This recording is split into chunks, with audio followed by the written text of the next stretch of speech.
Good evening and welcome to another episode of Territories Talk. And actually, this is the kickoff of season 3. Yes, we have been doing this for 2 years and counting. I'm so excited about the upcoming season. As you guys would have seen on the poster, we have some new teammates that we're going to introduce tonight. And old faces will pop in soon, but we're going to get started because we realize you guys were eager and ready to go tonight.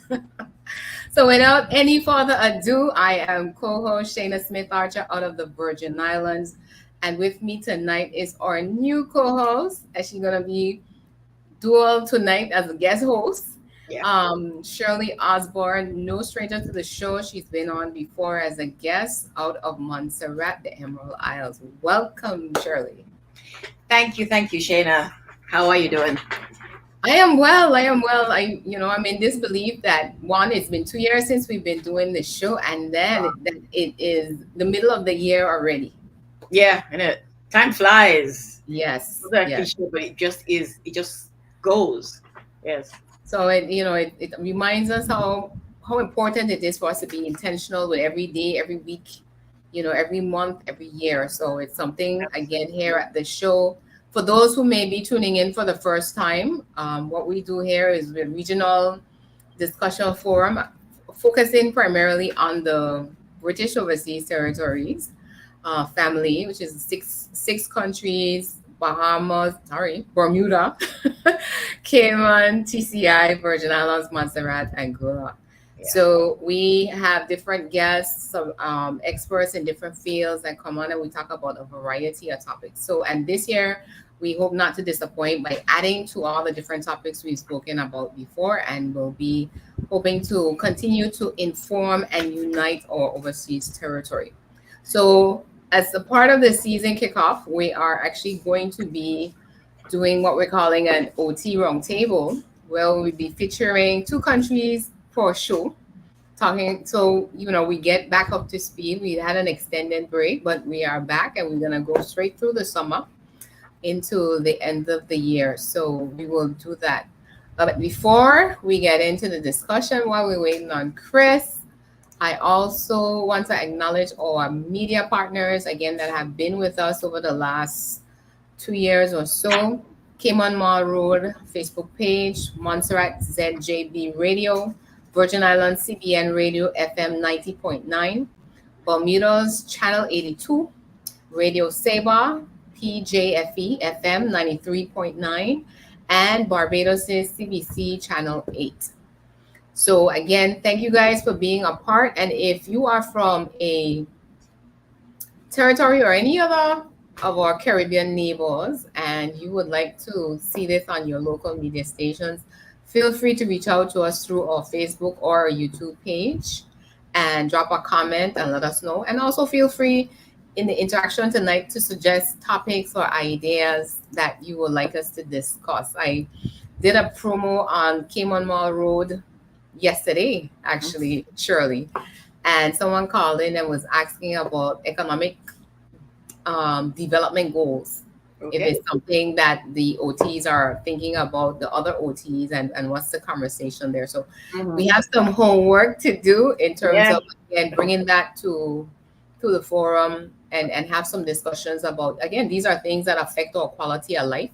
And one of the things I was saying to her is that the conversation they were having, they could easily pull out Cayman Island and put in the word British Virgin Islands, and we would be saying similar, from a life experience standpoint. So I said, it's something where we may have unique journeys in terms of how we came here, but our modern day experience is so very similar. So much similar, but we have, because of the lack of communication, we really were not aware of how much it is. And for me, the show has been definitely that learning experience that I do enjoy about, learning what's happening in Montserrat, learning what's happening in Bermuda, Cayman, Anguilla, TCI. So we're gonna definitely have all our friends back on as we go and continue to educate ourselves, because we have some very important decisions coming up. So we know that the more informed we are, the better our decisions are. Yes, absolutely. All right. So Shirley, I'll let you greet our audience, just in case those maybe they're persons who may be seeing you for the first time. Let them know a little bit about yourself. Okay, thank you. Yes, I'm Shirley Osborne. I'm from Montserrat. I'm a Caribbean person. What can I tell you? I'm a Caribbean person, and the whole idea of connecting and reaching out to one another and working on things together, I think, first of all, I think it's so important. It just is important to our survival, but it is also so much fun, because everywhere I go in the region, I find somebody who's connected to Montserrat in some way, shape, or form. They've lived there, their parents were there, they were born there, and so one of the big things for me is keeping these connections.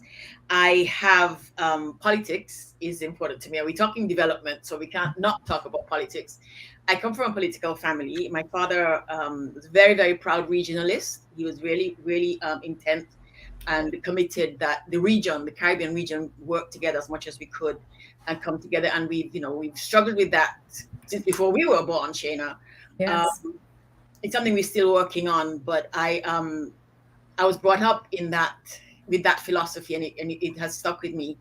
And so, and the idea of development for me at this point is, especially as far as your overseas territories are concerned, has to do a lot with self-determination. There's so much that things are so different in so many ways now.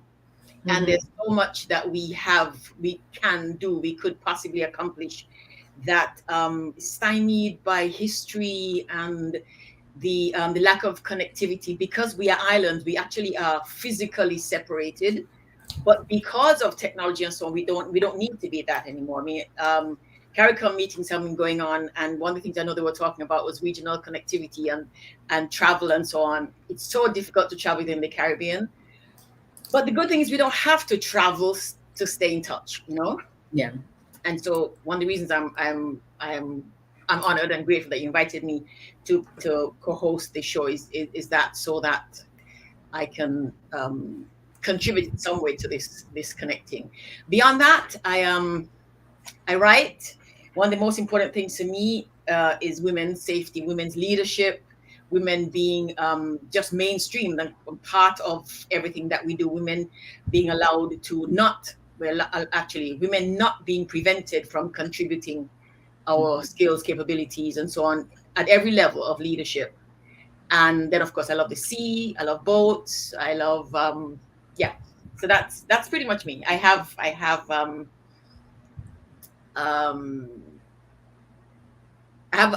apart from my experience with women's work and politics, I hike a lot, I walk a lot, I do, and I work a lot with helping people figure out how to stay healthy. Because one of the things I think we will talk about at some point here is the health issues in our island. You know, Cayman has health city, it's called medical city. Yes. Montserrat, we have a hospital that barely functions because we are so lacking in resources, but we're suffering the same things, all the non-communicable diseases that are putting our people at risk. Those are things that also really top of mind for me, because as you know, we can't have healthy, vibrant, productive societies unless we have healthy people. Yeah. So those are the main issues for me, and I'm just really I'm happy to be here. See, so you're excited. You're as excited as I am. All right, so we'll get into the conversation, because one of the things that you will learn, Shirley, is that an hour is never enough. So, and we have quite a bit of ground to cover, because I don't know about Montserrat, but we've been pretty busy here in the Bermuda.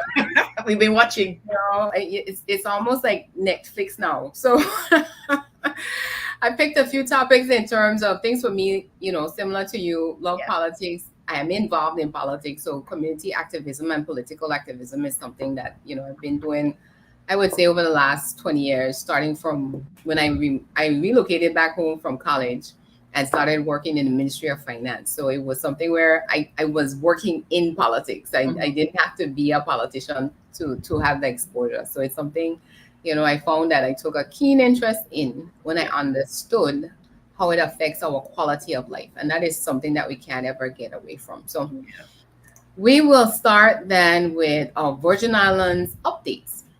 So again, on the show, I confused a few people by referring to us as the Virgin Islands, and they thought I was referring to the Saints, which is the Virgin Islands of the United States, the USVI.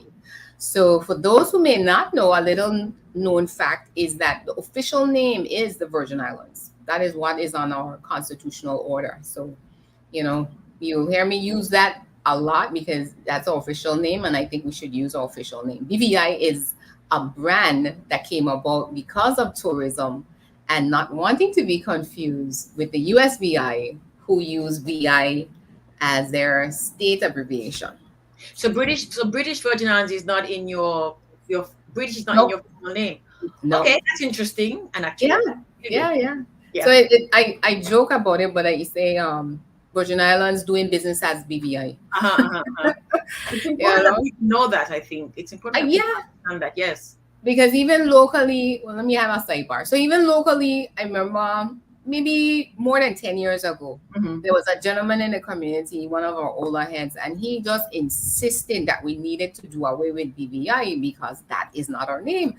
So I was wondering, well, what is he referring to? Because this is what I grew up being taught in school, that British Virgin Islands is our name. So working in government, again, I started to see official documents, and you started to see where government of the Virgin Islands, and Virgin Islands is the official name. And once I was able to get my hands on a copy of the Constitution, you know, it was confirmed that even from England's standpoint, we are the Virgin Islands. Gotcha. You know, so that's essentially where we are. So perfect timing. A third amigo is here. So I was just about to get into the updates, Chris, but I will pause so that you can greet our people. I already did the roll call, but I haven't got any responses yet. But Dewey Powery saying, nice to see you all. Great to be here. And Selvin Richardson says we have to reach out to Anguilla. So we have some homework there. We're going to make that happen. And Selvin, if you have a contact person that you can direct us to, please feel free, again, drop us a Facebook or a YouTube message. Take it away, Chris. Yes. First of all, apologize for my lateness, but I had some technical issues. But it's great to be back. It's great to have our esteemed guests now turned hosts. How you doing, Speaker Shirley? I'm doing very well, thanks. It's good to see you. It's good to see you. Yes. So without further ado, we're rolling on to season 3, and we are lining up more and more guests from around the region to inform and unite our people. Yes, awesome. You won't be hearing too much from me tonight because the ladies are going to be running the show. All righty. Okay, so Chris, I was about to give the Virgin Islands update, and then we switch over to Montserrat. All right. Okay, so back to our little slideshow. So I was giving them the little known fact about our official name, Chris. So that's why we're still on slide 1. Because I had to pause just to make sure. So a few things have happened in this first 6 months, and the last few months since we weren't here, that I wanted to touch on. The first being about election that took place on April 24th. Here's a picture of our district. So for those that, again, we like to inform. So we have 9 districts and 4 at large, or what we call territorial seats, that everybody votes for those representatives. So we have a total of 13 elected representatives in the House and 2 ex officio, which are the Attorney General as well as the Speaker of the House. So Attorney General obviously comes over from the public service, and the Speaker is someone that is appointed once the House is constituted and steps back in. So this would be, coloring in terms of the different districts that we have and how it's broken down across the island archipelago. So we often say that we're 60 islands, rocks, and keys. So that's where you see a lot of big dots and smaller dots that make up our country. So, and we actually have more water mass or sea than land mass. So that is something that plays makes up a very interesting dynamic because of distance even between the islands. The furthest island is probably about a half hour away from the furthest tip. So Anguilla is the furthest north, and then from Tortola is about a half hour from the most eastern side. So we had elections, which was constitutionally due. These were the results of the election. It was quite a mix. So as you can see, there was no clear majority, which would be 7. The incumbent party was the VIP, which is the green 3. The blue 3 are the Progressive Virgin Islands Movement. The 3 red are the National Democratic Party, and the 1 gold is the Progressives United. So we have about 4 parties that contested in the election. All right.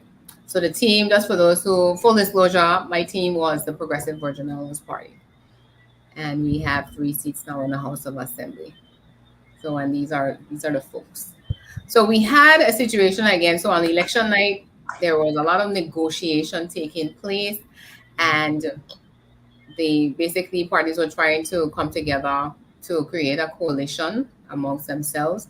And the Virgin Islands Party, which is the green, they were able to succeed in attracting one of the members from the National Democratic Party. So Chris, I have a question. I said I'm going to leave it for the show because this might be something else other people are wondering.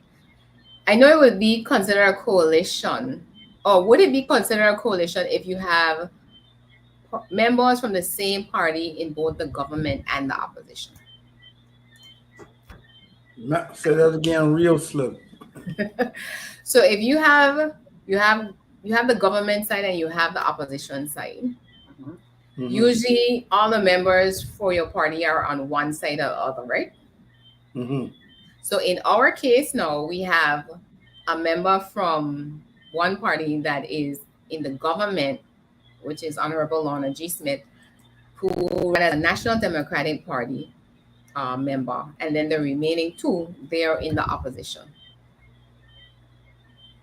Well, so you're asking if that's a coalition If it's government? still a coalition, if you have members from the same party that's in the coalition government on the opposition side.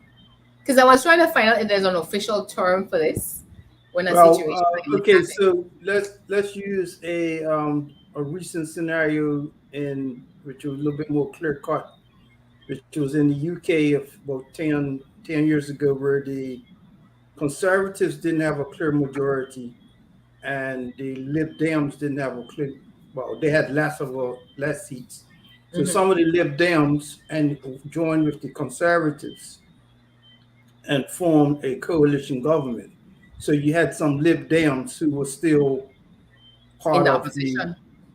they weren't necessarily part of the opposition because they were in a coalition. So Okay, once so you're in a all of them. coalition, Okay. you're part of the government, right? So the Labour and the SNP were quote unquote and the Greens or some other minor parties would have been in the opposition. Now, in the case of what's happened in the VI recently, is that you had Honorable Lorna G. Smith join, for lack of a better term, join the government to form a majority of 7.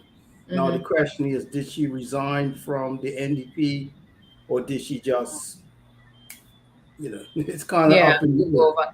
And I think, well, from interviews I've seen and heard, she hasn't said that she's resigned. Let me put it like that. Yeah, she hasn't said she's resigned, but the opposition leader, Honorable Marl had said that. Yeah, the party leader had said that would her membership would not be the case. I need to find out, because it's something where we've had this happen with the unity government, which was in place before the elections, where we had members from the government party when the unity government, which was a coalition government, formed, and he crossed, which was Mr. Carvin Merlone, when he was on the opposition side for a period of time and then came back over. So, I mean, it's confusing to a lot of people. And I'm like, really, Julie, I don't know if there's a terminology for this. And is it allowed based on standing orders? So it's called opportunism. I don't know that standing orders has anything to do with that, Shaina. Okay. It's a purely political matter. If a member crosses the floor, one of two things happens.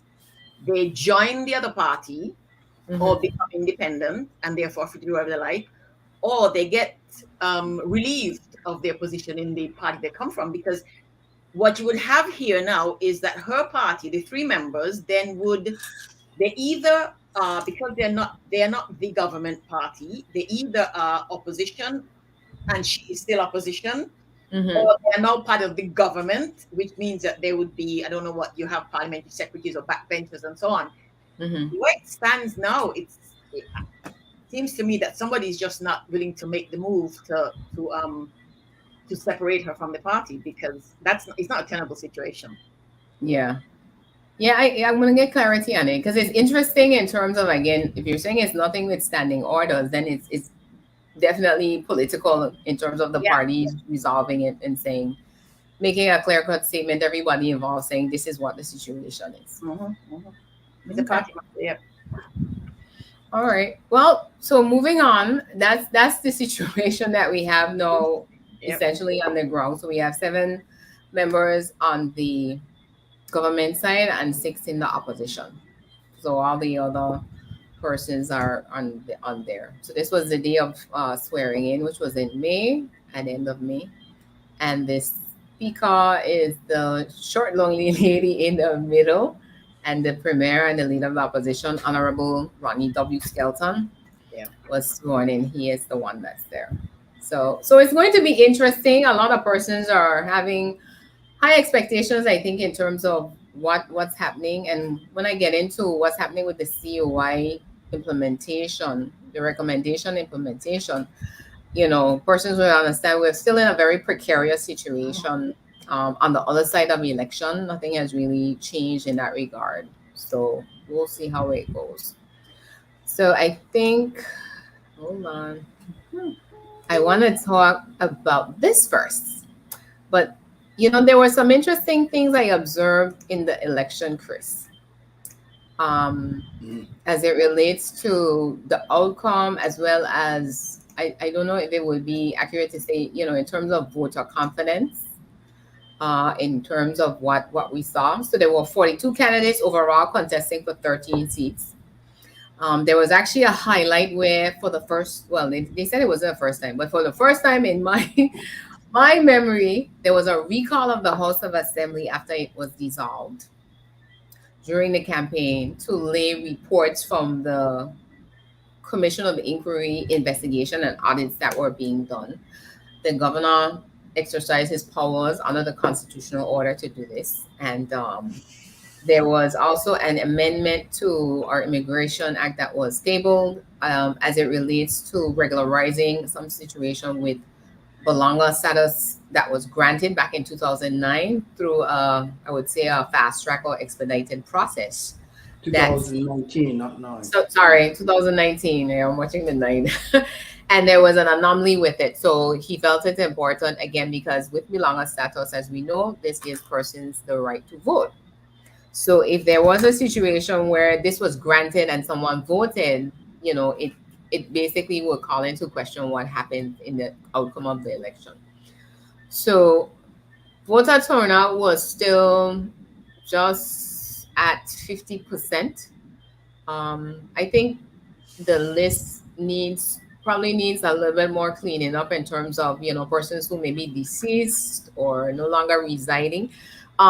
In your jurisdictions, does a voter fall off the list if they don't vote in a certain number of elections?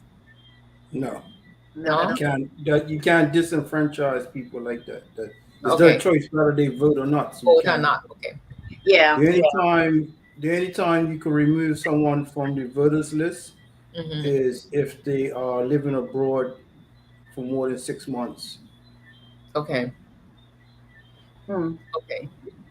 Well, go ahead, Shirley. We have an interesting situation in Montserrat because we have elections coming up next year, and right now they're around doing the census. And they came to my house a couple of weeks ago, and I said, "So I have to register again?" And she said, "Yes." But it's an interesting question because I was under the impression that once you're on the list, you're on the list unless somebody takes you off. Unless somebody takes you off. Mm-hmm. But no, you asked and when she said you have to register every time. It's a question I need to check on actually. It's an interesting question. No, we have our registration. Once you're registered to vote, you're registered until you die, or until you move. Let's say you move to England, and somebody could say, "Well, Shaina lives in England now," and she says, "Yes, I live in England." They take you off the list. Okay. Yeah, because here we have the process. Again, they would put out the preliminary list before election, and you would be able to review it if you know a person who may have been deceased since the last election and their names are still on there. There's forms that need to be filled out as well as proof. Because obviously a death certificate would have to be produced as it relates to that. And I think too, even something as simple as that, the interconnectivity of government is something that needs to happen because the civil registry is a government department. Elections office is a government agency. I would think that every year, they should send over a list, and based on the information, they're able to remove people. But oftentimes it's left for, I think, the community. I know with this last election, they did a lot of work cleaning up the list and searching out persons to make sure everybody was validated in some way. Okay. We don't have voter registrations cards. So that is part of, I think, proof of the way to prove residency, Chris, where when you do go in to get the card now, you would have to show, that you're still residing in the district that you were registered in, or you need to transfer registration so that you're within where you reside. That's the preference. A lot of people I know, they still registered in the district, their original district, rather than having changed it out. So it's something where there's a lot of electoral reform also still on the table. We had observers from the UN that came in, and their initial report is that they said everything was above board and fair, so that's a good thing. But I'm concerned in terms of the low voter turnout, in terms of whether it's that people have basically resigned themselves from being involved in politics, even as a voter. Persons who may not reside here anymore, but we don't know. So there may be either a high or a low percentage of the voter non-turnout that just aren't here. So we're saying voters didn't turn out, but if they don't live here, we don't have mail-in ballots, we don't have absentee ballot system anymore. We used to do that, but that was abused, so they was stopped. To really get a sense, I think, Chris, in terms of where the people are, short of a poll being done, the numbers, it's been interesting to see. And even on the votes, I was looking at the numbers for the territorial candidates tonight, and 763 people undervoted, meaning they didn't cast all 4 ballots for 4 at-large representatives.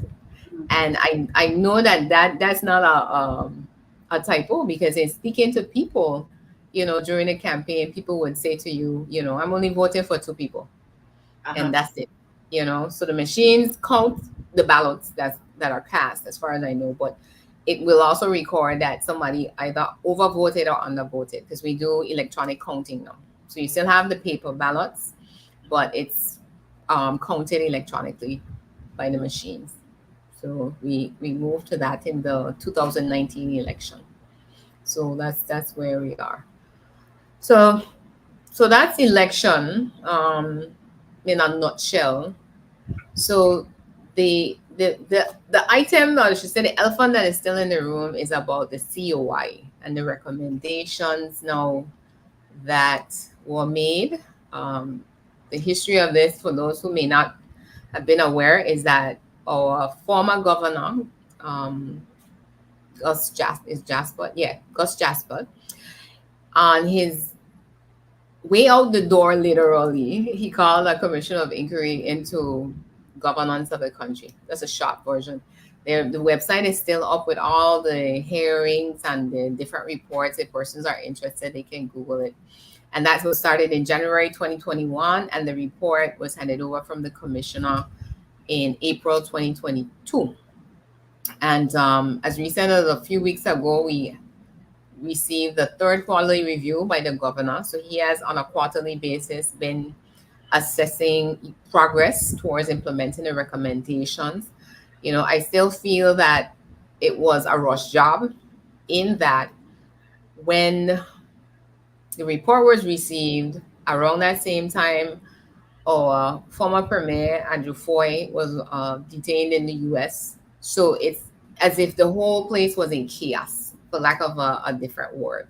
And the intention coming in out of the report, the first recommendation was to suspend representative government in the country and have a governor-led administration. So it was basically to say, shut the country down, and then we'll fix it and give it back to you. So we protested on the ground, as few or as many of us as it were. The foreign secretary at the time, Amanda Millen, she visited, and different people made representation, and it was something where I guess they gave it a second thought, in terms of, okay, let's let the elected representatives have opportunity to make these reforms happen, because the report was written as if it would have been through a government-led administration. So there was, they set some deadlines, and now they're saying on the other side of it, basically a year later, since the report came out April 2022, a unity government was formed in May, which again was a coalition across the parties, where they came together, and some members that were there in the cabinet before they came out to allow for members of the opposition to be a part of it, and they became backbenchers. So the report now from the governor is that, and this was the similar sentiment, I would say, before election, that progress is slow. And when asked about the order in council, what was said before elections again by the then Foreign Secretary. I guess he resigned the other day. That Lord Goldsmith, that in order for them to consider removing the order in council, which was to enact that first recommendation to suspend our elected government. So again, guys, if you're familiar with the situation back in 2009 in Turks and Caicos, where again there was a government-led administration for several years until essentially people said, okay, that's enough. let's have this back and have that there. So those are things that are still concerning everyone, because the order in council, even though it's in a suspended state, is what I would say. It still is a situation where the UK Foreign Secretary can essentially give the governor the power to enact it, and he has said it as much in this last report and statement that he gave, that if progress on the reforms doesn't essentially double up, because time was lost, yes, with the campaigning and the elections, but they still expect reform to be completed by next year, May. So it isn't a situation where more time is going to be given, but it is that, this is hard and fast from all the statements that are being made. I haven't heard anything from the premier. He may have made a statement in the House last week, and I have to go and look at it. But there are a lot of sensitive issues, again, bubbling on the stove, Shirley, as it relates to, the recommendations that are being implemented. And many of them are actually audits and investigations that are supposed to be done. Yeah. So, from the beginning of this, I cautioned people. I said, audits take a while. So we may be here well beyond the 2-year mark that was put out there to say we have all the reform in place, all the laws will be reviewed and the recommendations taken, because one of the things mentioned is that, reports are one thing, but the recommendation in these reports still have to be implemented. Yeah. And they have to be implemented ahead of May 2024, so that, we can see that, yes, the system has been essentially turned over, and we're getting a different result to what is there. So Chris, I know you follow this stuff because you are a political junkie like myself. What's your thoughts in terms of what we're seeing?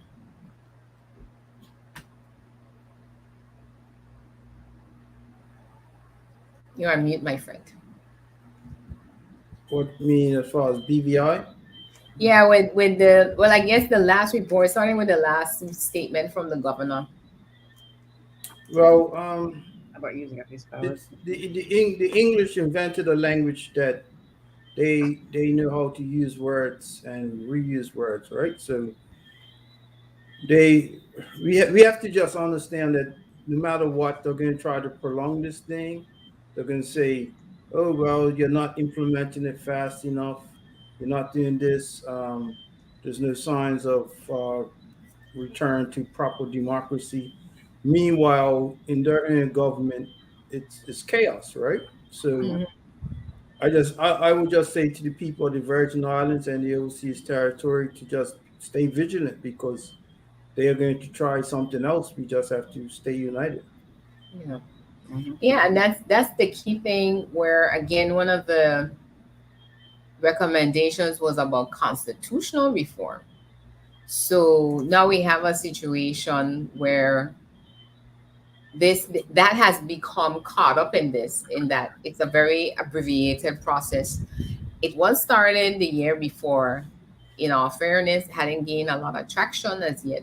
So, but many of the recommendations made by the commissioner were that, constitutional reform was necessary to, bring law and order, I would say, to the land.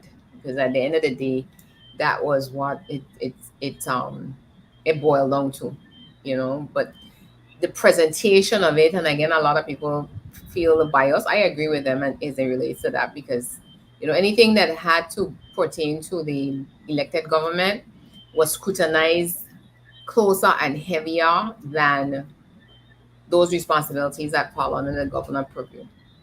Mm-hmm. Because if we go off of the true definition of a democracy, we don't live in one, because our constitutional order tells us that the authority or the executive authority of the country is vested in the governor and not in our elected cabinet.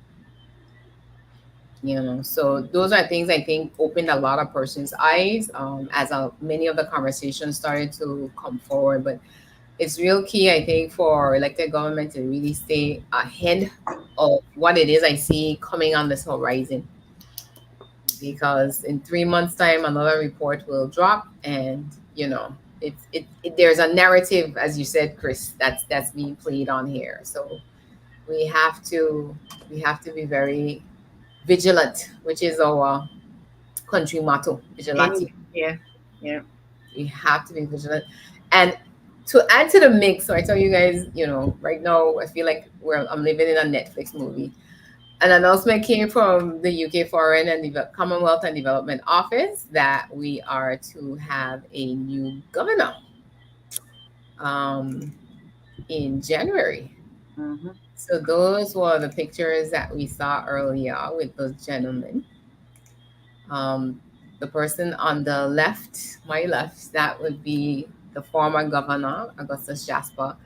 And then we have the current governor, John Rankin, CMG. And the new governor is a gentleman by the name of Mr. Daniel Cruz. And he will be coming over from the FCDO. Based on his history that I was able to pull down online, he was the interim director of communication there. So, go ahead. Point of information. Point of information. If you look at the pictures of the former governor and the soon-to-be governor, look at the backgrounds. Is that the FCDO office? I don't know where it is, but the point I want to say to wrap it up is that no matter which governor it is, they all serve the same office. Yeah. The agenda remains the same. Don't ever let us never believe that because the governor's a new governor, or because that the governor's a female governor, or because that the governor's a person of color, that they're coming for the best interest of us in the overseas. No, they serve the Foreign and Commonwealth Development Office. Yeah. And that's one of the things that I say to persons, and I try to keep them reminded that, we don't pay their salary. So they are working for the UK government. Well, actually, in Bermuda, we pay the governor's salary. Oh, you do? They take orders from FCDO. Oh, okay. Oh, so that's how they worked around that. Yeah. I'm going to have to double check, but I know when I was in the Ministry of Finance, that was one of the things that I learned about it, having worked around the budget. So I don't know if anything has changed. We are responsible for, payment operation of the house, the residence, his vehicle that he has, and all the operating costs are part of the national budget. But as far as I knew back then, so I'll double check just in case I might be something has changed since. But it boils down to, again, when we think about our Constitution, what it says to us. So in my having to go through in terms of the constitutional review and wanting to be a good citizen and give my feedback, I sat down, Shirley, and I went through it. I went through all the terms of reference from the Constitutional Commission. And it really was, again, a learning experience for me to learn the difference between the jurisdictions. So I sat and compared TCI, Cayman, and ours as a point of reference in terms of what are some of the things that are in these other jurisdictions that sometimes we think are more advanced, and not realizing with the situation in TCI, their constitution actually regressed them. Yeah. So, back in the 1800s, when you had appointed persons to your council, everybody wasn't elected. And then we became, you receive elected governments. They have now 2 appointees, I believe it is, from the governor in their House of Assembly. Yeah. So you can't take those things lightly, because again, if it's democracy, is government by the people, for the people, And Mhm. that is not the entirety of the story in any of the overseas territories, as far as I'm learning. So, Yeah, and it, and go that's on. problematic. And I think it speaks to how little attention we in the territories pay to issues like that. Mhm. We go about our business, trying to develop our little islands and trying to make things work. And then these other things, which are really important, they get lost by the wayside. By the time you figure it out, they're Yeah. already set in precedent and on paper, and Mhm. it becomes a great big headache. Because I mean, everybody knew about all the politicians knew what was happening in TCI, and yet if you look around, you see that it seems clear to me that they didn't really pay attention. It's as if they think, well, it's not going to happen to us. Well, it Mhm. can't happen to us. But they treat everybody differently, so they won't. And that's part of the game, it seems to me. Yeah. We are not. We are all very much the same, and yet we are not. We know the differences and the different characteristics that we have. We also, if we are paying attention, we are aware of how they're being used against us. You know, and I think our politicians ought to be paying more. Our leaders ought to be paying more attention to how Britain plays the game, because the ultimate question is, and the reason why we're having these conversations is because we are in the 21st century. We're having to find definitions for ourselves. Do we want to continue to be colonies, because it's basically what we are? And if we decide that, then we decide that, but we decide that. Or do we want to use our right to self-determination to define ourselves differently, whether it's free association, it's independence, it's whatever. And then looking at, if we pay attention to how our right to do that and our will to do that is being played around with, we see how these different things work. These constitution orders that we all got Mhm. were just that game being formalized. And so for me, it's not even a question of it is in part a question of who we are, but the bigger question is how we want to be, both individually and how we want to be as groups of people, as Yeah. people who are connected. Like Chris always says, we are connected in so many different ways. Do we want this, or are we going to allow ourselves to continue like they did with all the other territories? They're doing it in the African countries, with the South Asian countries, with the Caribbean territories, Mhm. playing one against the other. They're doing it with Trinidad and Jamaica. They're doing it with Bermuda and Montserrat. They're doing it with Barbados and Nigeria. I don't know, you know, and it's how vigilant we can be and how much we are willing to sit down and look and be intentional about where we want to go, where we want to be. If we decide we still want to be colonies and enslaved, then it's our choice. But it must be our choice.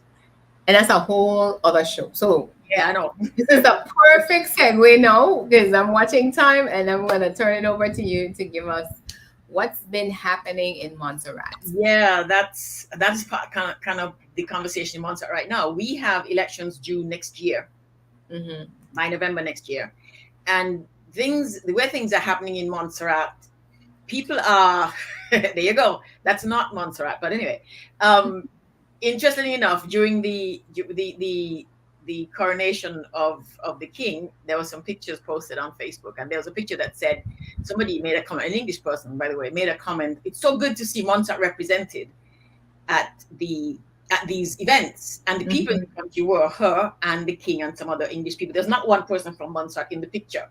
So I made a comment to that. Of course, I had to. But what's happening in Montserrat is precisely this. We got a new governor, who she used to work in the Virgin Islands. She came to us from the Virgin Islands, who has been instructed, because obviously they're working on instructions to operate differently. And so literally in the everyday, things are, the governor is behaving in ways in Montserrat in the everyday that we are not used to, that even in the worst of times, just was not done. And one of the latest things, for example, is you might remember that the volcanic eruptions occurred in Montserrat, started in July, and then a couple of years later in June, or the other way around, I can't remember. Yes, in June, there was the worst eruption in which so many of our people died. And so in this June-July period, there's, we commemorate and we acknowledge and so on.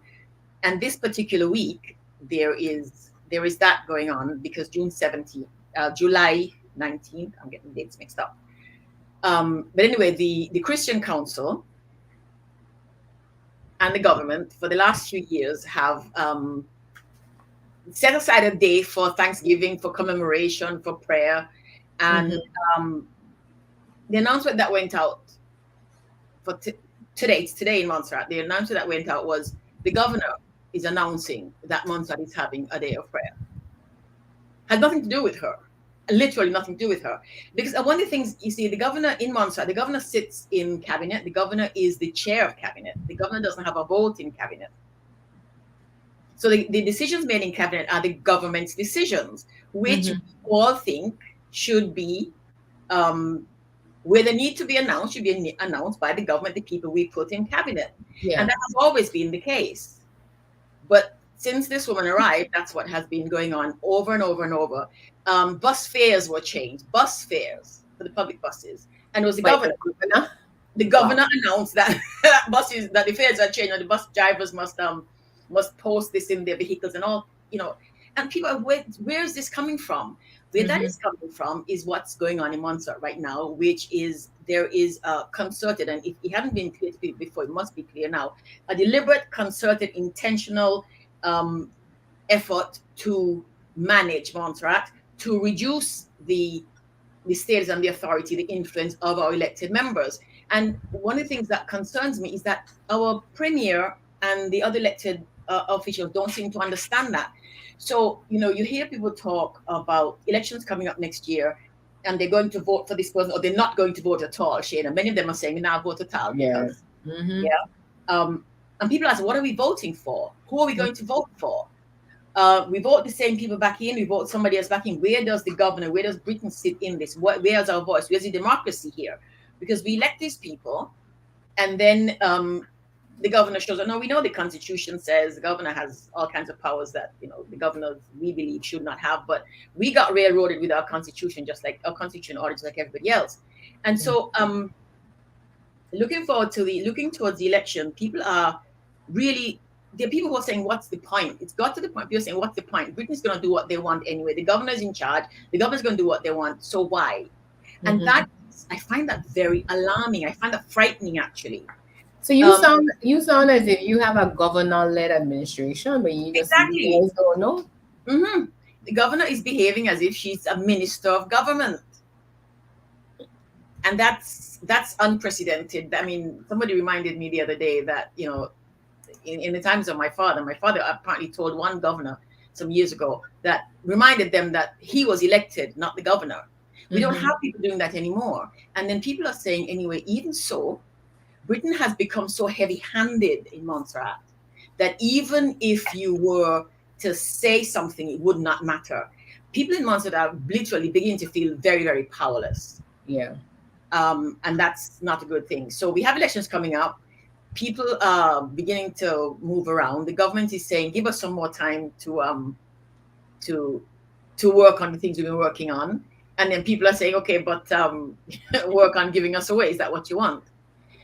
There is one of the interesting issues going on in Montserrat right now. We're getting what the government and the FCDO have been presenting to Montserrat as a new port development project.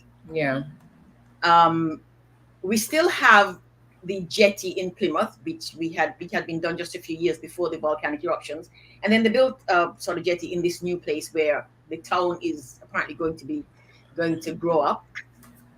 And I went to a meeting in February where they said the government was, doing a town hall meeting just to let people know what's going on. And the meeting literally erupted 4 or 5 times. The moderator had to say, people. At one point, she used to be a teacher. At one point, she actually said, children, because people were astounded, appalled, alarmed. What is this? First of all, it's not a port. It's a cruise ship dock.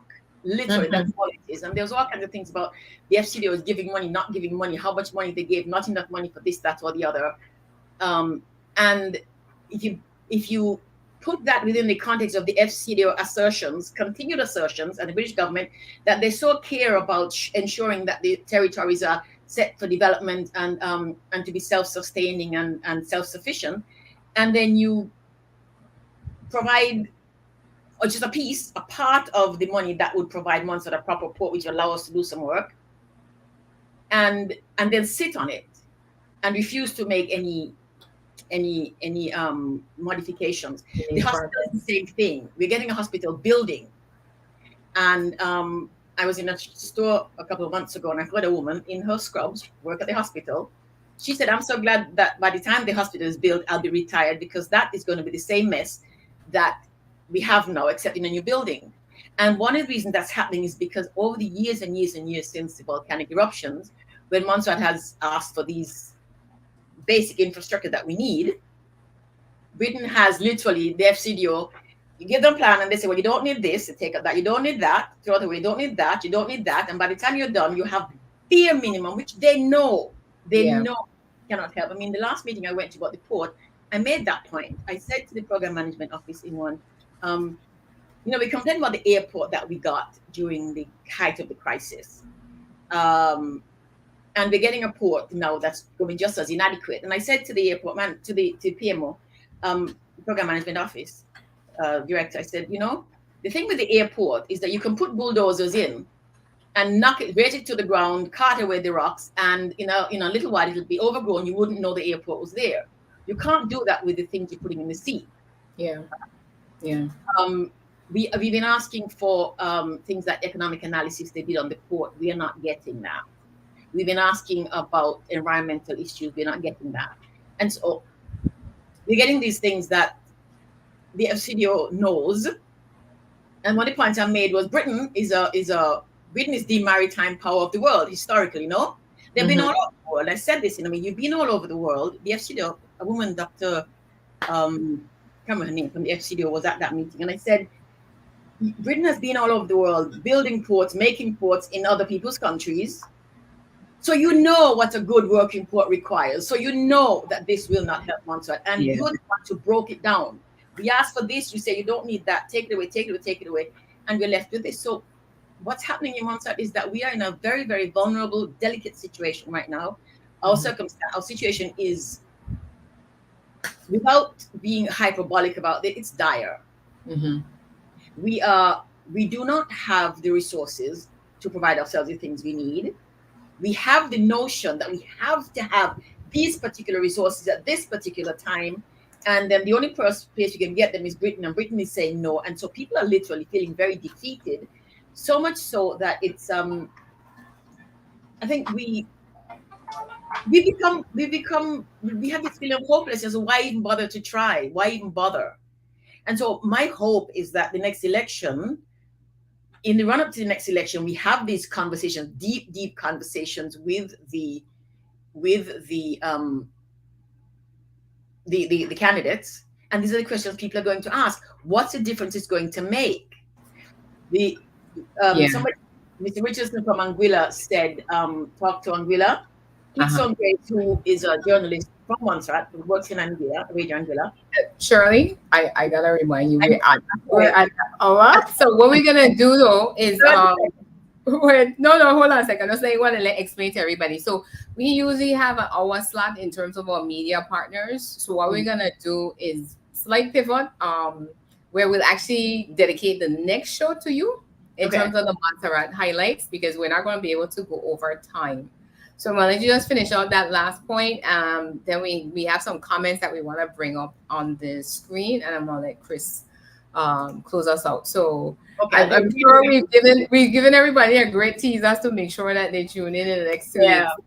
So I started and I was going really quick. Yes, so we have to we bring up the election. We have to look at these things and we have to ask these questions. And I am expecting and hoping that we will, because otherwise we don't. We are going to be lost.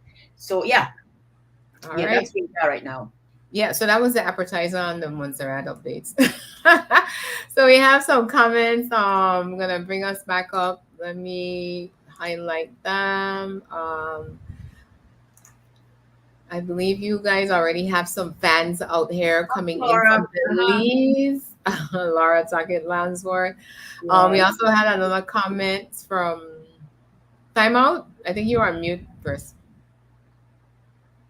Yeah, we're not hearing you, Chris. Madam Speaker, Yes. Laura Tucker Laura. Longsworth of the great nation of Belize.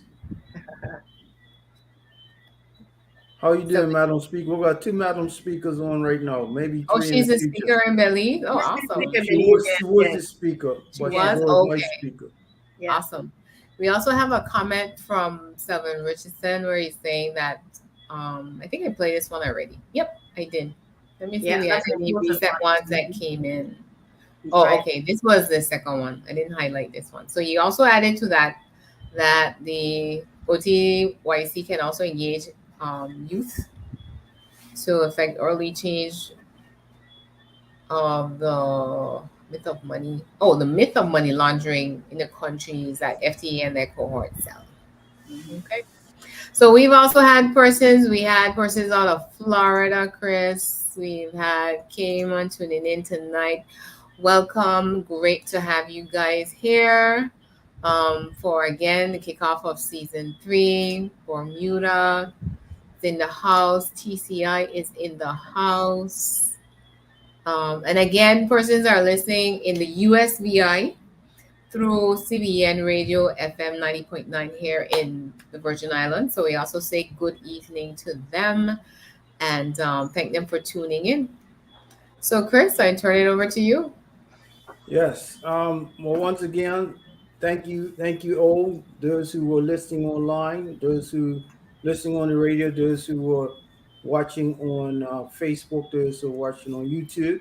As we said, the very next episode is dedicated solely to Montserrat. So the speaker is gonna have the floor, and I guess you might maybe have a guest from Montserrat Think who about that. can give some feedback because Yeah. Shaina and I don't know anything about. Have you ever been to Montserrat, Shaina?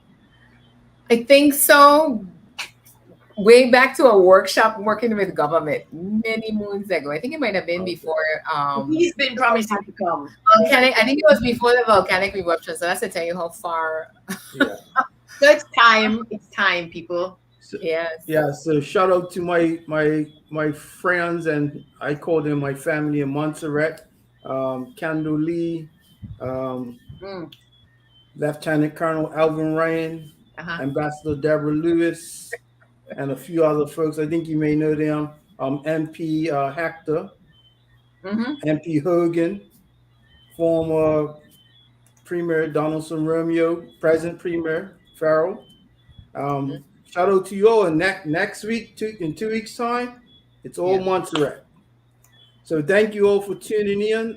We look forward to continuing educating ourselves, educating our people, and most of all, uniting our people because as we can see what's going on in England, they're fighting amongst themselves, but they have one thing in common. They would suppress us no matter which government is in.